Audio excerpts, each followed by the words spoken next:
before we commence the class, someone should volunteer to run us through what we learned last week Wednesday, please. Go ahead, Fatima. Okay. Thank you, sir. Good evening, sir. Good evening, everyone. Good. On Wednesday, we looked on how to open a Slack account, how to create our own Slack account, and you taught us how to add channels, how we can use Slack to communicate and collaborate as a team. Thank you very much. Go ahead, Elizabeth. Okay, good evening, everyone. So we also talked Yeah, good about evening. communication. Communication is the means of sending and receiving message, and also collaboration. We talked about the difference between collaboration and communication.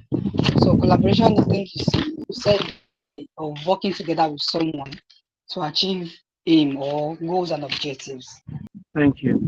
During the week, I was just thinking that it makes sense if I also introduce us to Microsoft Teams, all right, because Microsoft Teams is one of the two commonly used by corporate organizations. From the research that I carried out during the week, I got to understand that most firms use Google Workspace or Microsoft Teams because these two companies are among the IT collaborations in the world. I want to suggest that we should also treat Microsoft Teams before we go over to the topic of today, which is document management and digital filing. Why do I consider us learning Microsoft Teams? Like I said before, Microsoft is one of the biggest tech firm in the world, and most organizations also uses Microsoft solutions for their communication and collaboration needs. Microsoft Teams is one of the most common communication tool in the industry. This tool is owned by Microsoft. Virtually every Windows systems run on Microsoft Office, which is Microsoft Word, Excel, Access, PowerPoint, Outlook, etc. Because of that, most companies would rather use Microsoft solutions for communication than to use third-party softwares or applications.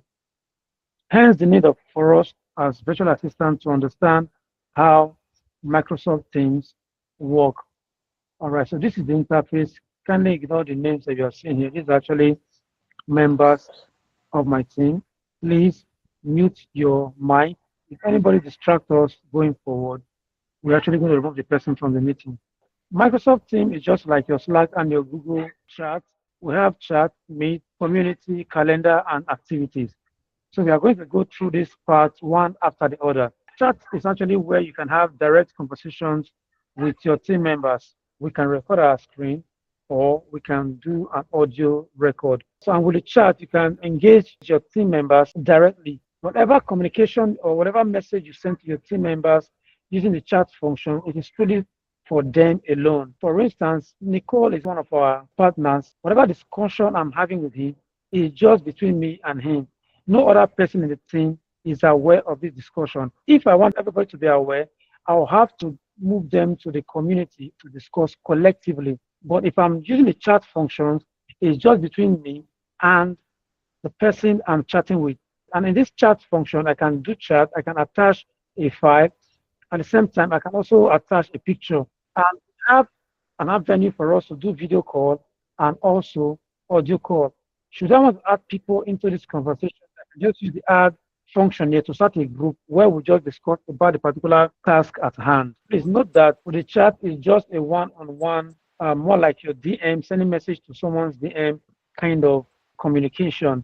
Here we can also attach emoji, we can attach files, as well as formatting and delivery option. The next one is meeting. For meeting, we can set up meetings and we can also schedule meetings. Most companies use this Microsoft Teams for interviews. All right, so they create an interview, they create a meeting link, or they schedule a meeting, which is the form of an interview, send it to their applicant, who in turn click on the link and join them while they are conducting the interview. Then we have community. Community actually enables you to set up different units and departments.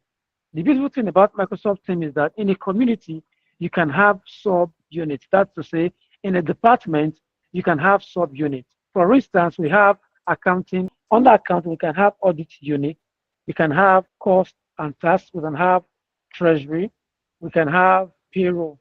For instance, just add channel and let's call this payroll. And we can have as many as 5 subunits under a particular department.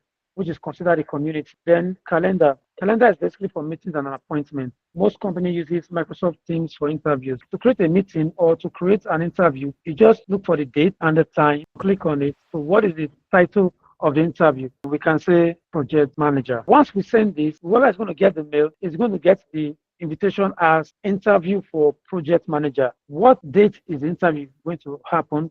Let's say on the 20th of August. What time? 2:30 p.m. And what time is it going to end? 3:30 p.m. That's to say the 1 hour event. Here, add the email of the invitee. They can be one, they can be multiple persons that we are inviting for the interview. If it's a meeting, you can add as many emails as you want to. That's the emails of the participants of the meeting. Is this meeting going to be repeated? No. Type or put in the details of the meeting.